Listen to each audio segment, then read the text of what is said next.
É um projeto de investigação em que nós pretendemos fazer uma prova de conceito da vantagem que é combinar balões de alta altitude com drones, neste caso uma asa voadora, para termos uma grande abrangência e uma grande capacidade de visão e de comunicações para monitorização ambiental, vigilância. O balão em si pode ir até aos 35 km de altitude, portanto estamos a falar aqui já da estratosfera.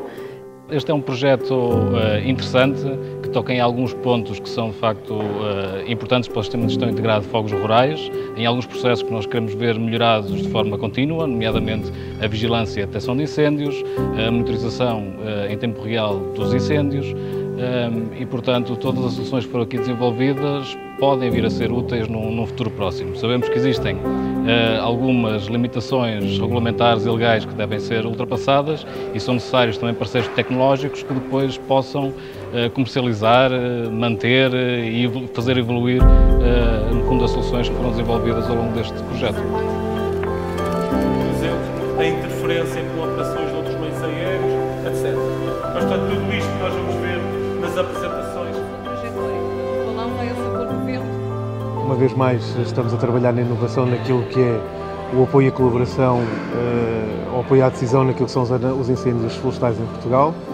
E é este o caminho que deve ser feito, criar novas ferramentas, novos mecanismos e, sobretudo, agregar àquilo que já é feito também, para que possa ser potenciador e agregador daquilo que são as opções que nós temos ao nosso dispor para fazer face àquilo que é a problemática dos incêndios florestais em Portugal.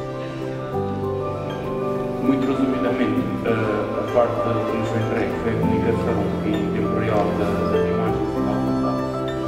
Últimamente se fala de pensar fora da caixa e eu acho que esta prova de conceito é interessante, embora colocaron-se aqui algumas questões administrativas, pero como bien comentó alguien del comandante de la Marina, estas son ideas, son propuestas que el aspecto administrativo podrá ser ultrapasado.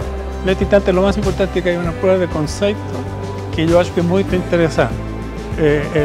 La utilización de un balón como portacarga, llamémoslo así, acho que es muy interesante.